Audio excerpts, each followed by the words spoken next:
গাই প্ৰাৰ্থনাৰ জৰিয়তে আৰম্ভ কৰিব লাগে।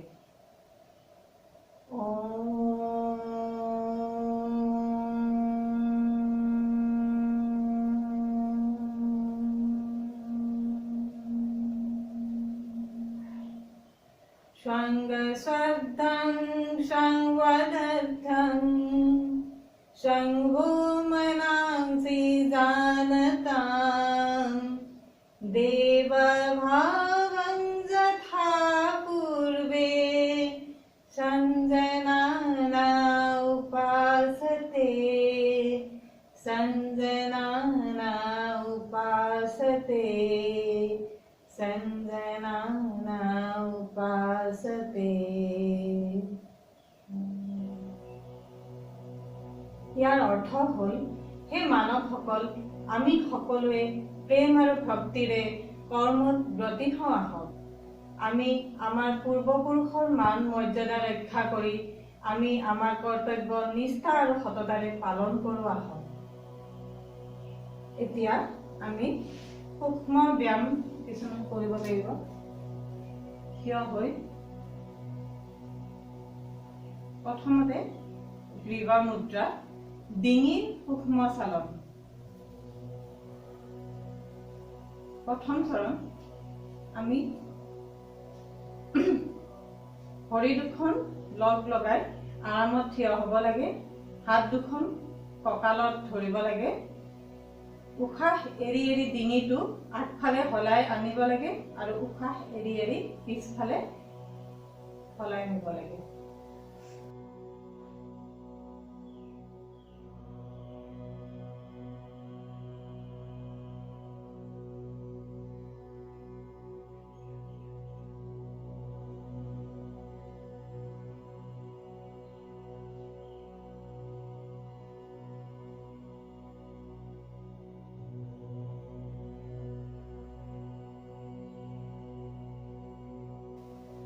এইদৰে দুবাৰ কৰিব লাগে। ইয়াৰ পিছত দ্বিতীয় চৰণ, উশাহ এৰি এৰি ডিঙিটো সোঁফালে হলাই দিব লাগে আৰু উশাহ লৈ লৈ পুনৰ আগৰ অৱস্থাত আহি আকৌ উশাহ এৰি এৰি সোঁফালে হলাই দিব লাগে। আকৌ উশাহ এৰি এৰি পুনৰ আগৰ অৱস্থালৈ আহিব লাগে।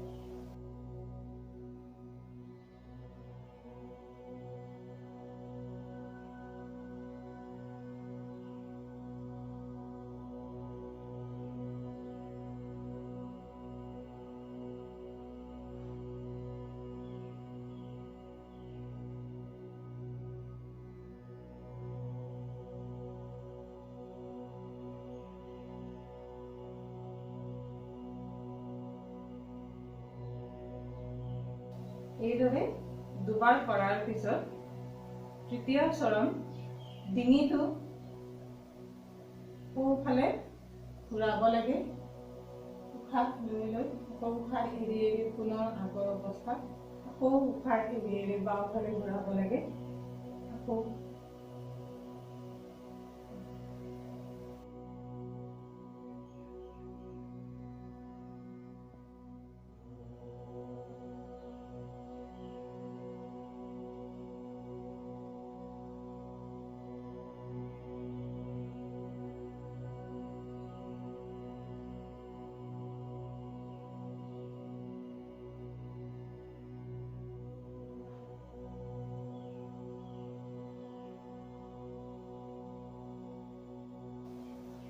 দুবাৰ কৰাৰ পিছত চতুৰ্থ চৰণ, ডিঙিত ঘূৰ্ণন ক্ৰিয়া।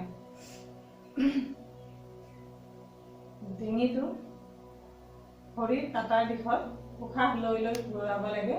আকৌ উশাহ এৰি এৰি সন্মুখৰ ফালে আহিব লাগে। ঠিক তেনেদৰে আকৌ উশাহ লৈ লৈ বিপৰীত দিশত ঘূৰাই আকৌ উশাহ এৰি এৰি পুনৰ স্থিতি অৱস্থাত আহিব লাগে।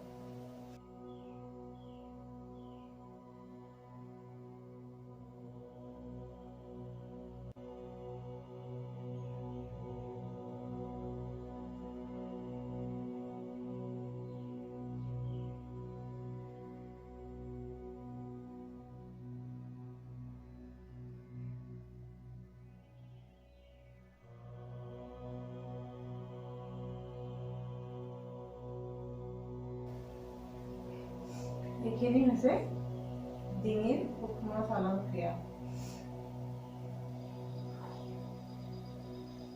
দ্বিতীয়তে কান্ধ সঞ্চালন ক্ৰিয়া। ভৰি দুখন লগ লগাই থিয় হ'ব লাগে। হাত দুখন দুইফালে সমান্তৰালকৈ ৰাখি সন্মুখৰ ফালে আনিব লাগে। আকৌ হাতৰ আঙুলি মূৰত নলগাকৈ দুইফালে আঙুলি বাহিৰ ফালে ৰখাই ৰাখিব লাগে। আকৌ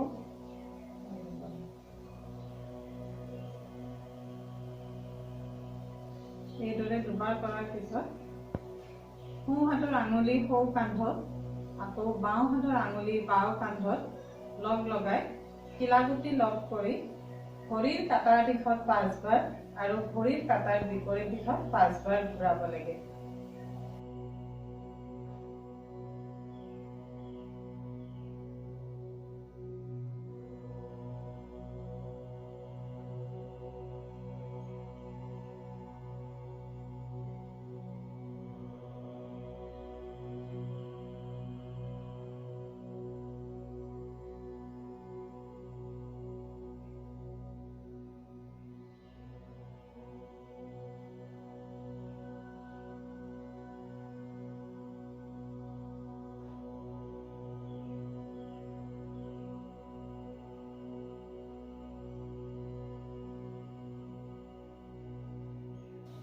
এই আসনৰ ফলত কান্ধৰ মাংসপেশী সবল হয়। বুকু আৰু মূৰ প্ৰদেশৰ ঘূৰ্ণন ক্ৰিয়া। এই ক্ৰিয়াত প্ৰথমে ভৰি দুখন 2 পৰা 4 ফুট বহলকৈ ৰাখিব লাগে। হাত দুখন বুকুৰ সমান্তৰালকৈ তলুৱাৰ মুখামুখিকৈ সন্মুখৰ ফালে ৰাখিব লাগে। ইয়াৰ পিছত উশাহ এৰি এৰি সোঁফালে ঘূৰাব লাগে।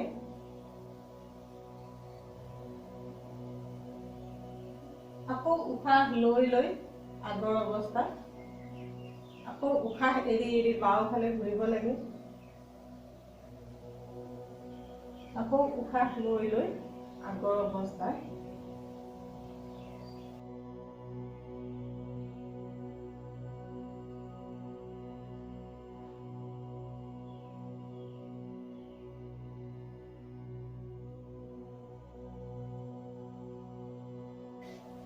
এইদৰে দুবাৰ কৰিব লাগে। এই আসন কৰাৰ ফলত ৰাজহাড়ৰ সমস্যা দূৰ হয়।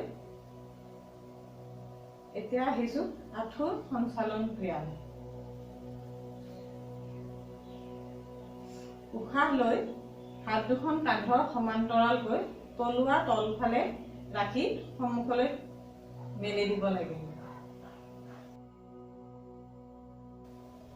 আঁঠু দুটা ভাঁজ কৰি ল'ব লাগে। আকৌ উশাহ লৈ আঁঠু কোণ কৰি ল'ব লাগে। উশাহ এৰি আকৌ আঁঠু ভাঁজ কৰিব লাগে।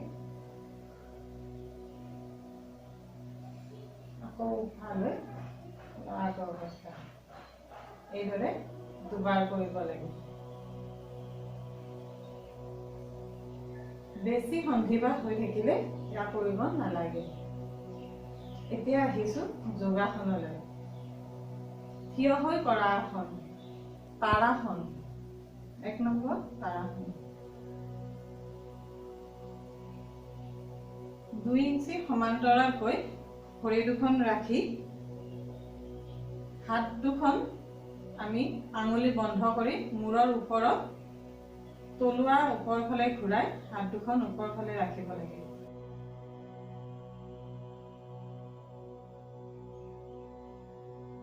উশাহ লৈ লৈ গৰু হাত ওপৰলৈ দাঙি 10 পৰা 15 ছেকেণ্ড সময় ৰখিব লাগে। আকৌ উশাহ এৰি এৰি আগৰ অৱস্থা। আকৌ উশাহ লৈ লৈ গৰু হাত দাঙি আকৌ উশাহ এৰি এৰি আগৰ অৱস্থা।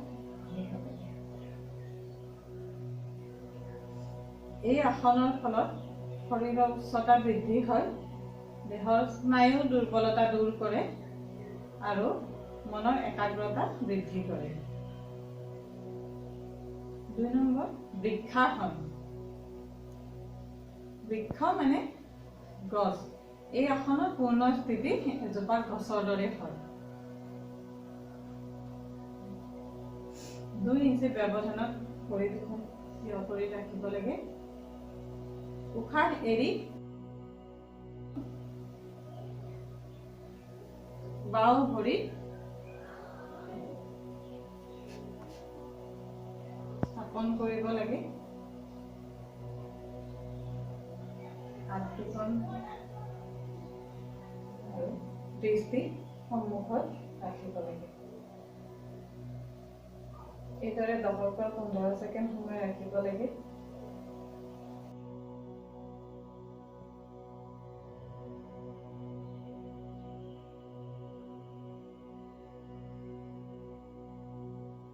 এনেদৰে পুৰণত বাওঁফালে কৰিব লাগে।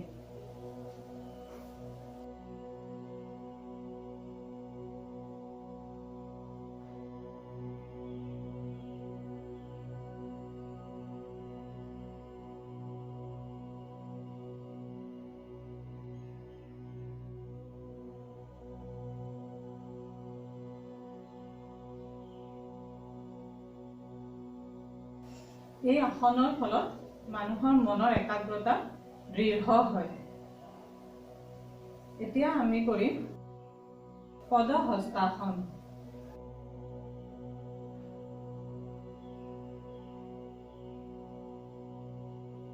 ভৰি দুখন 2 ইঞ্চি ব্যৱধানত ৰাখি থিয় হ'ব লাগে। উশাহ লৈ হাত দুখন লাহে লাহে ওপৰলৈ উঠাই ল'ব লাগে। আকৌ উশাহ এৰি এৰি আমি তলফালে হাওলি আহিব লাগে।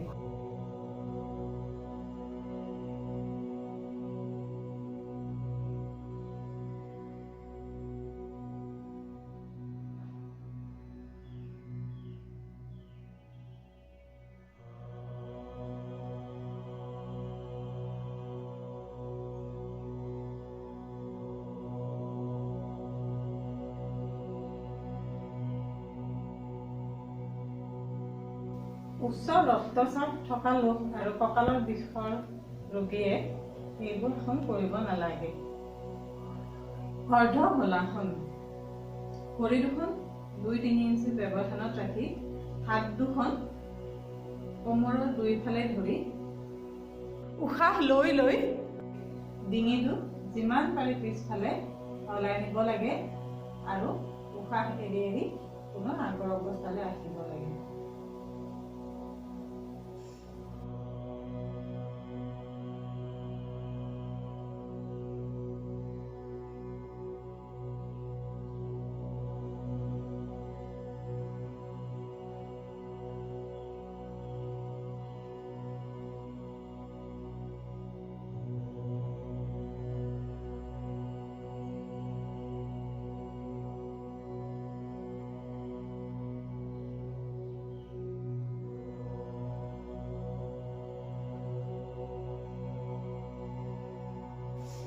এই অভ্যাসৰ ফলত মেৰুদণ্ড নমনীয়তা ৰক্ষা কৰে আৰু স্নায়ু আৰু ডিঙিৰ মাংসপেশী সবল হয়। উচ্চ ৰক্তচাপ থকা লোকসকলে এই আসন নকৰাই ভাল। এতিয়া আহিছো ত্ৰিকোণাসন। ভৰি দুখন 2-3 ফুট ব্যৱধানত ৰাখিব লাগে। লাহে লাহে হাত দুখন ভূপৃষ্ঠৰ সমান্তৰালকৈ দুইফালে উঠাব লাগে। উশাহ এৰি এৰি সোঁ হাতখন সোঁ ভৰিৰ বুঢ়া আঙুলিত লগাব লাগে আৰু বাওঁ হাতখন মূৰৰ সমান্তৰালকৈ ওপৰলৈ উঠিব।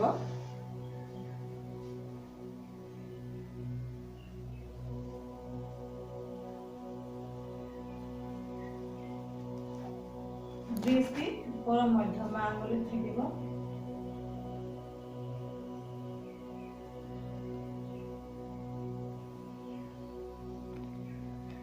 তেনেদৰে আকৌ বাওঁফালেও কৰিব লাগে।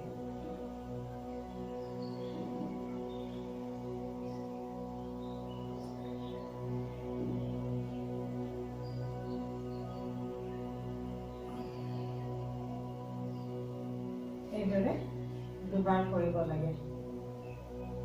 ইয়াৰ ফলত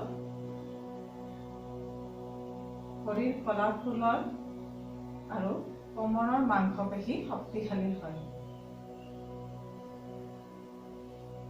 এতিয়া আহিছো আমি বহি কৰা আসন।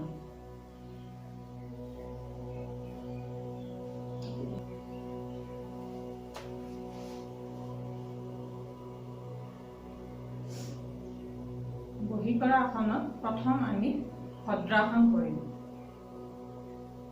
দণ্ডাসনত বহিব লাগিব।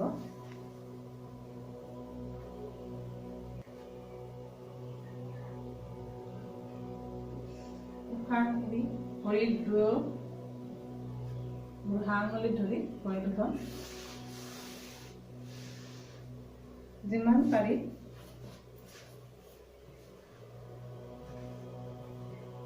চপাই আনিব লাগিব আৰু পখিলাৰ দৰে ভৰি দুখন দিব লাগিব।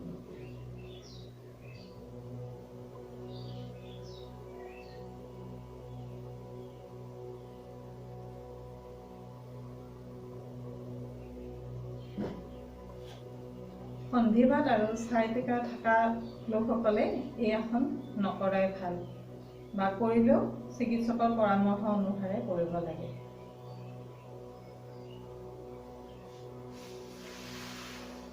এতিয়া আহিছো আমি বজ্ৰাসন। সৌ হাতেৰে সৌ ভৰিখন টপিনাৰ তলত হ'ব লাগে। আকৌ বাওঁ হাতেৰে বাওঁ ভৰিখন উঠাই আনি বাওঁ টপিনাৰ তলত বুঢ়া আঙুলি লগাই ৰাখিব লাগে। হাত আঁঠুৰ ওপৰত ৰাখি উশাহ নিশাহ স্বাভাৱিকভাৱে কৰিব লাগে।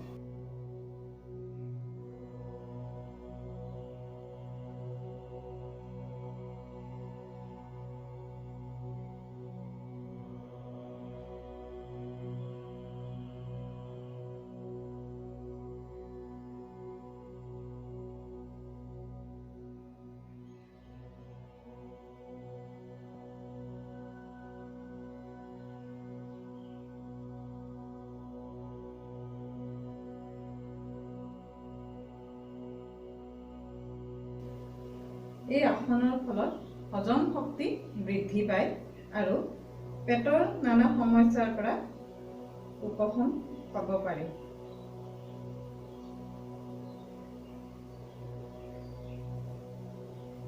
তৃতীয়তে আহিছো আমি অৰ্ধ উষ্ট্ৰাসন।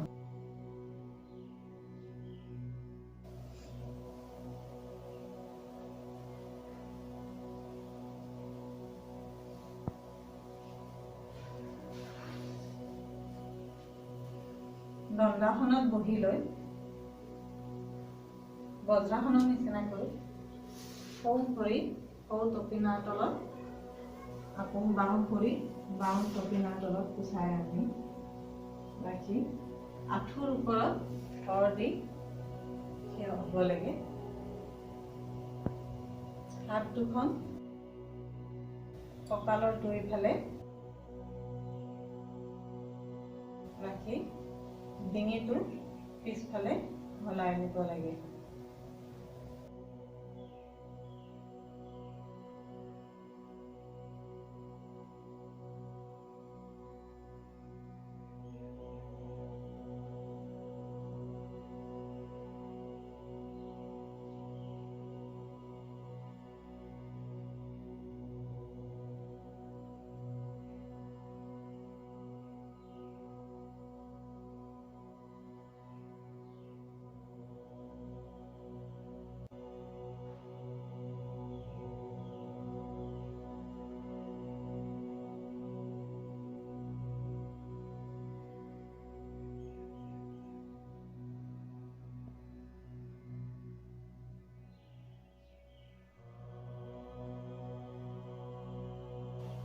এই আসন হাৰ্নিয়া আৰু পেটৰ সমস্যাৰ পেটত ঘাঁ ইত্যাদি সমস্যা থকা লোকসকলে এই আসন কৰিব নালাগে। মূৰ ঘূৰণি থকা লোকসকলেও এই আসন কৰিব নালাগে। উচ্চ ৰক্তচাপ থকা লোকসকলেও এই আসন কৰিব নালাগে। ইয়াৰ পিছত হ'ল উষ্ট্ৰাসন।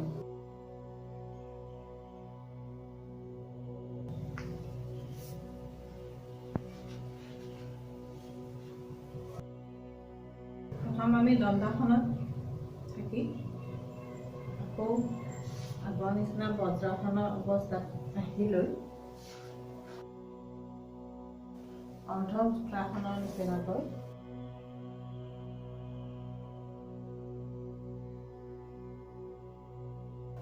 উশাহ লৈ লৈ সোঁ হাতেৰে সোঁ ভৰিৰ তলুৱা আকৌ বাওঁ হাতেৰে বাওঁ ভৰিৰ তলুৱা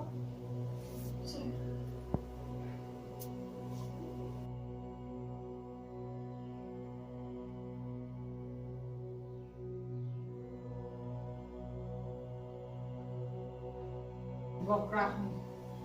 দণ্ডাসনত বহি লৈ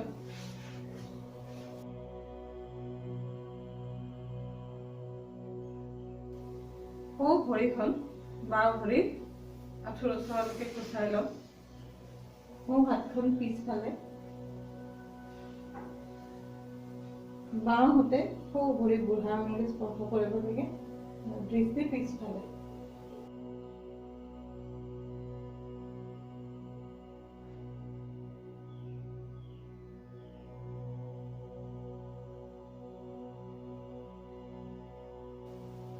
এনেদৰে 10-15 মিনিট থকাৰ পিছত পুনৰ আগৰ অৱস্থালৈ আহিব।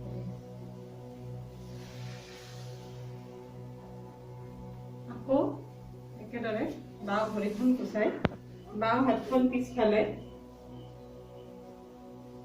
সোঁ হাতখন বাওঁ ভৰি বুঢ়া আঙুলি স্পৰ্শ কৰি দৃষ্টি পিছফালে।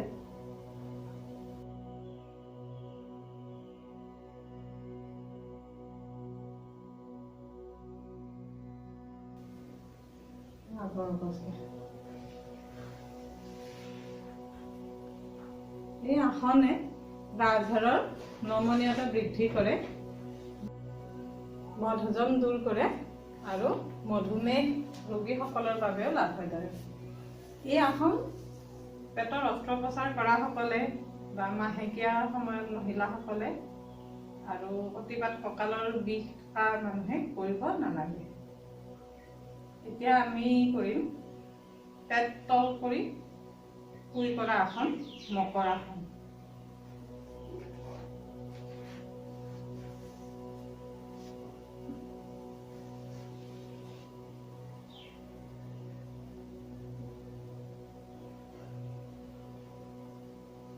বাওঁ হাতৰ ওপৰত সোঁ হাতখন দি ভৰি দুখন 2-3 ফুট বহল কৰি চকু বন্ধ কৰি শৰীৰটো শিথিল কৰি আৰামত বিশ্ৰাম কৰিব লাগে।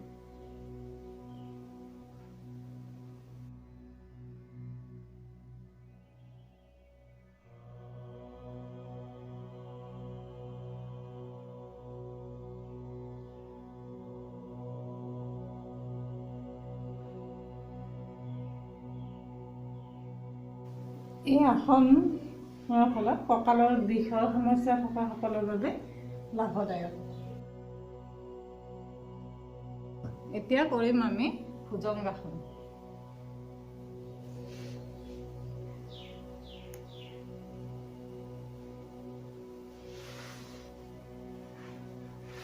হাত দুখন বুকুৰ দুই চাইডে সমানকৈ ৰাখিব লাগে। ভৰি দুখন লগ কৰি ৰাখিব লাগে।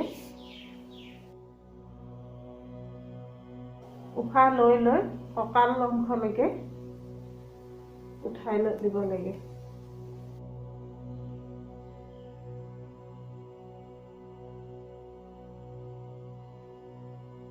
উশাহ এৰি এৰি তললৈ আহিব লাগে।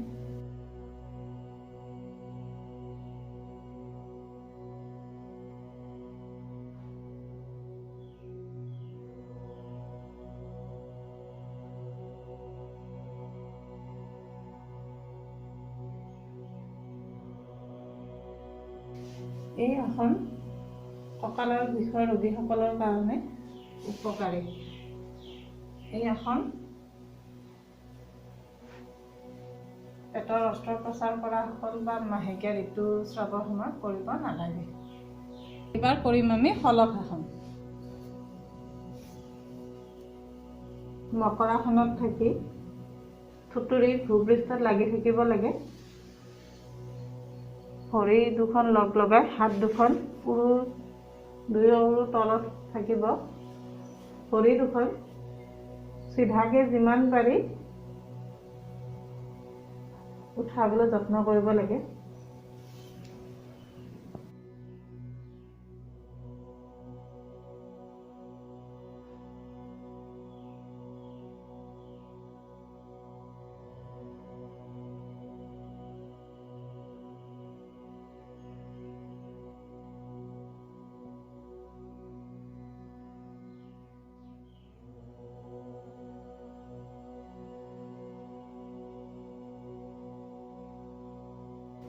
এই আসন কঁকালৰ বিষৰ ৰোগীসকলৰ বাবে লাভদায়ক। ছায়াটিকা থকা ৰোগীসকলেও কৰিবলৈ ভাল। এতিয়া আমি পিঠি তল কৰি শুই কৰা আসন কৰিম, সেইটো বন্ধ আসন।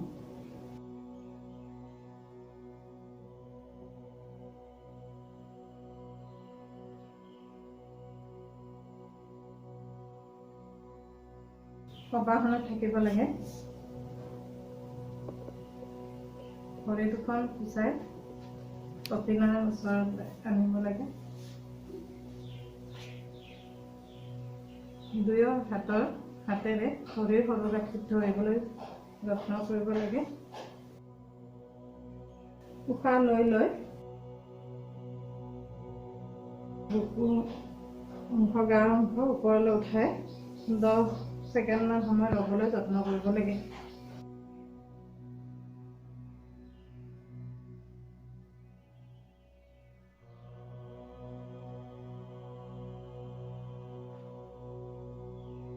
উশাহ এৰি আমাৰ আগৰ অৱস্থালৈ আহিব লাগে।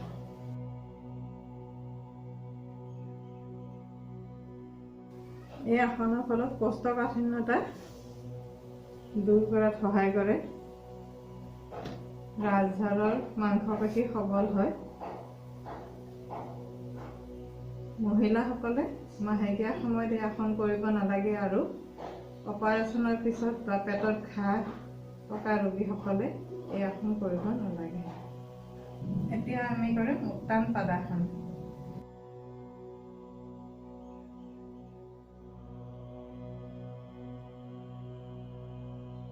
আৰামত শুই ল'ব লাগে। ভৰি দুখন আঁঠুত ভাঁজ নলগাকৈ 30 ডিগ্ৰী কোণত উঠাব লাগে। উশাহ লৈ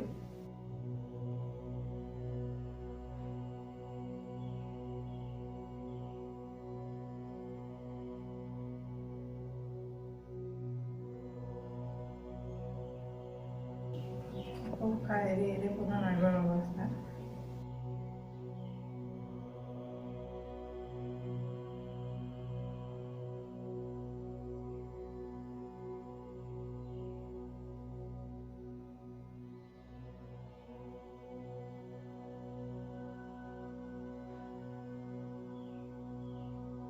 এই আসনে নাভি চক্ৰৰ সকলো সমস্যা দূৰ কৰাত সহায় কৰে। উচ্চ ৰক্তচাপ থকা ৰোগী এই আসন কৰিব নালাগে। এতিয়া কৰিম অৰ্ধ হলাসন।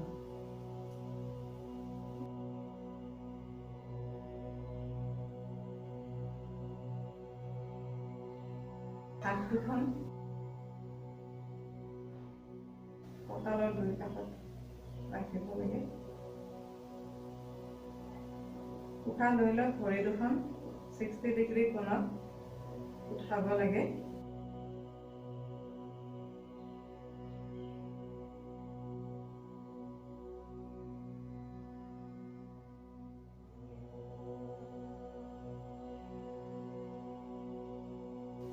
দহ 15 ছেকেণ্ডমান সময় ৰ'ব লাগে। আকৌ উশাহ এৰি পুনৰ আগৰ অৱস্থালৈ আহিব লাগে।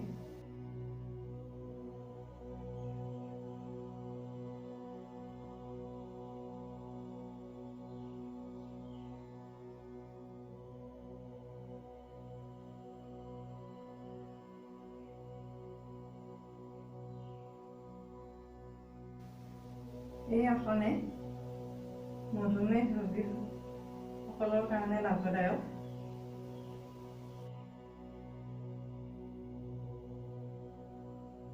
অৰ্শৰোগৰ সমস্যা ভোগা ৰোগীসকলৰ বাবেও এই আসন ভাল। কঁকালৰ বিষ থকা ৰোগীসকলে এই আসন কৰিব নালাগে। এতিয়া কৰিম আমি পৱন মুক্তাসন। শৱাসনত শুই ল'ব লাগে। উশাহ লৈ লৈ আঁঠু দুটা ভাঁজ কৰি বুকৰ ওচৰলৈ আনিব লাগে।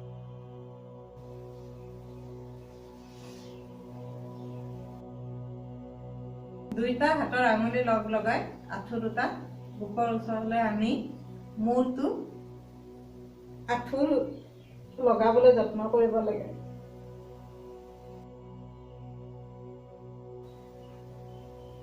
লাহে লাহে উশাহ এৰি পুনৰ আগৰ অৱস্থালৈ আহিব লাগে।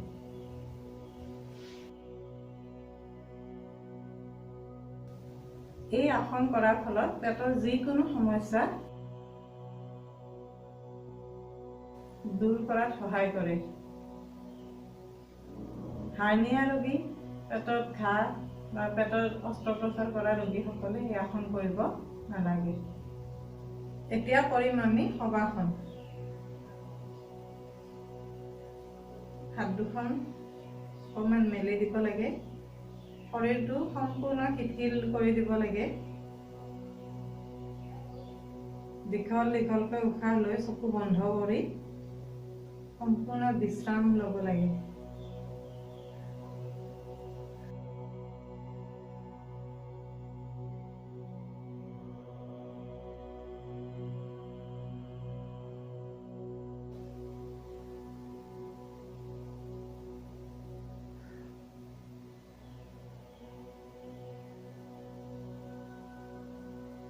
শৱাসনৰ উপকাৰিতা মানসিক অৱসাদ দূৰ কৰে। সকলোবোৰ কুচিন্তা নাইকিয়া কৰি মগজু সুস্থিৰ কৰি তোলে। মন শান্ত হয়।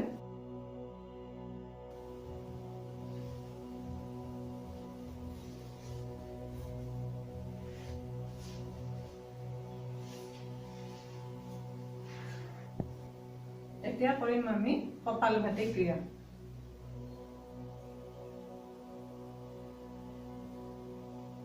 যিকোনো ধ্যানাসনত বহি ল'ব লাগে। হাত দুখন আঁঠুৰ ওপৰত জ্ঞান মুদ্ৰাত বহিব লাগে। নাকেৰে লাহেকৈ উশাহ লৈ জোৰকে উশাহটো বাহিৰত এৰি দিব লাগে।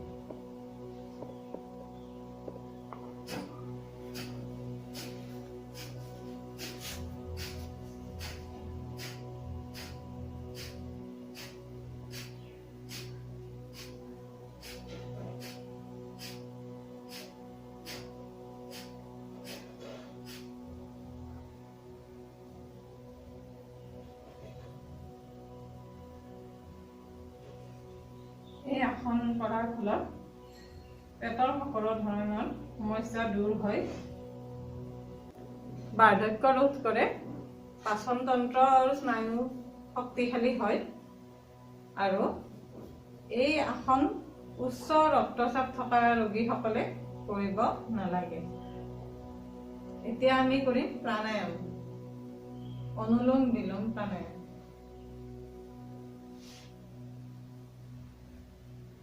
যিকোনো ধ্যানাসনত বহি ল'ব লাগে। হাত জ্ঞান মুদ্ৰা। সোঁ হাতৰ বুঢ়া আঙুলিৰে সোঁ নাক বন্ধ কৰি ল'ব লাগে। প্ৰথমতে বাওঁ নাকেৰে গভীৰকৈ উশাহ লৈ বাওঁ নাক বন্ধ কৰি সোঁ নাকেৰে উশাহটো এৰি দিব লাগে।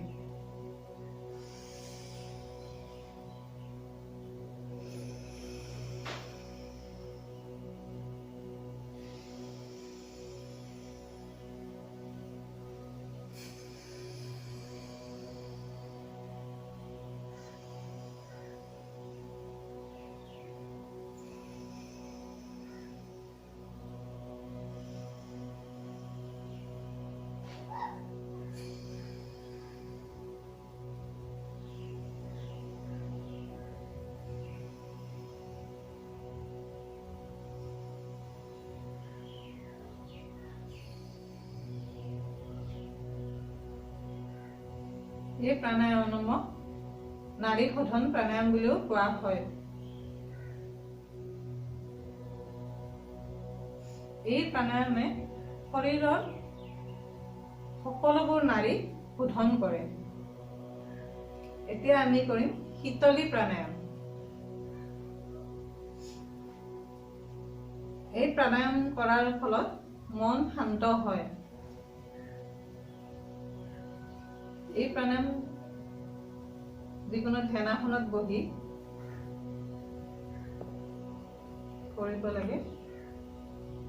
চকু বন্ধ কৰি জিভাখন উলিয়াই জিভাখন গোল কৰি জিভাখনৰ ভিতৰে উশাহটো ভিতৰলৈ টানি নিব লাগে। অলপ সময় কুম্ভক ৰাখি আকৌ উশাহটো বাহিৰ কৰি এৰি দিব লাগে।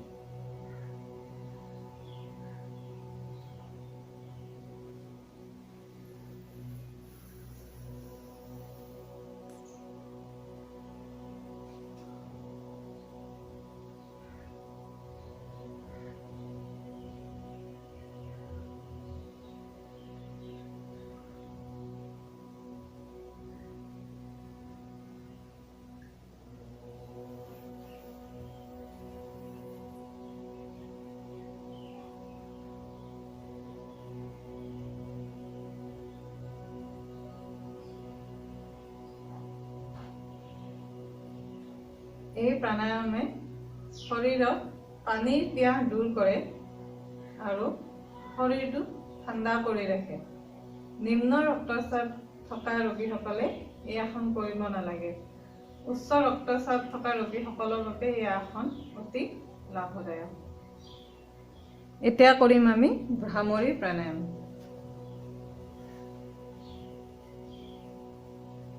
যিকোনো ধ্যানাসনত বহি লৈ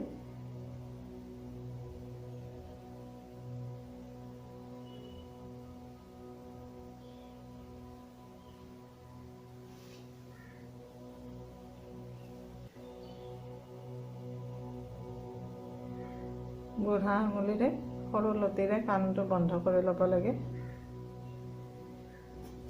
আৰু উশাহ লৈ মোৰ গুণগুণনি শব্দ অনুভৱ কৰিব লাগে।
এই গুণগুণনি শব্দটোৰ ফলত মগজুত স্নায়ুবোৰ সক্ৰিয় হয় আৰু মনৰ দৃঢ়তা বৃদ্ধি কৰাত সহায় কৰে।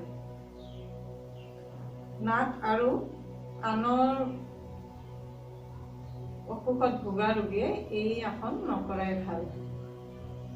এতিয়া কৰিম আমি ধ্যান। যিকোনো ধ্যানাসনত বহি তৰ্জনী আঙুলি আৰু বুঢ়া আঙুলিৰ মূৰ দুটা লগ লগাই বাকীকেইটা আঙুলি চিধা কৰি শিথিলভাৱে ৰাজহাড় চিধা কৰি উশাহ নিশাহ স্বাভাৱিকভাৱে লৈ একাগ্ৰতাৰে এই আসন কৰিব লাগে।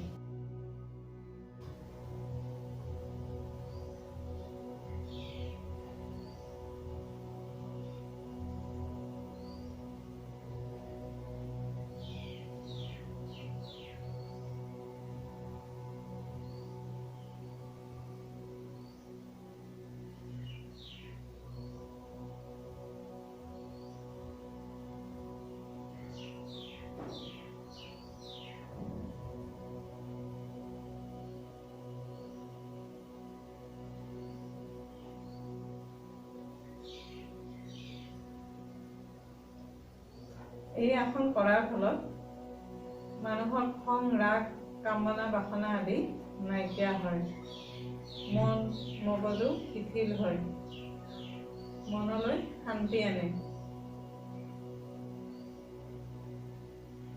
সংকল্প, আমি আমাৰ মনক সদায় সন্তুলন কৰি ৰাখিম, যাৰ দ্বাৰা আমাৰ অন্তৰ আত্মাৰ বিকাশ হয়। প্ৰতিজ্ঞাবদ্ধ হওঁ যে মই মোৰ কৰ্তব্য নিজৰ প্ৰতি, পৰিয়ালৰ প্ৰতি,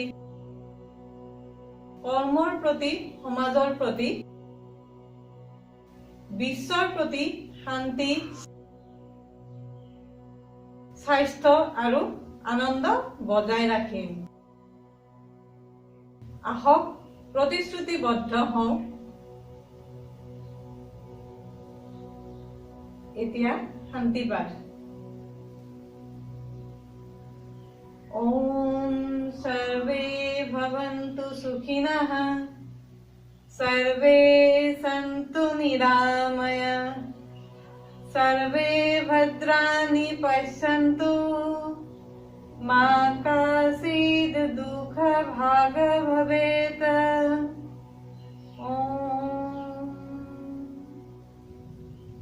ইয়াৰ অৰ্থ হ'ল সকলো সুখত থাকক, সকলো সুস্থ হৈ থাকক, সকলোৰে মংগল হওক, যাতে কোনোৱে দুখ অনুভৱ নকৰক, এই ঈশ্বৰৰ ওচৰত প্ৰাৰ্থনা।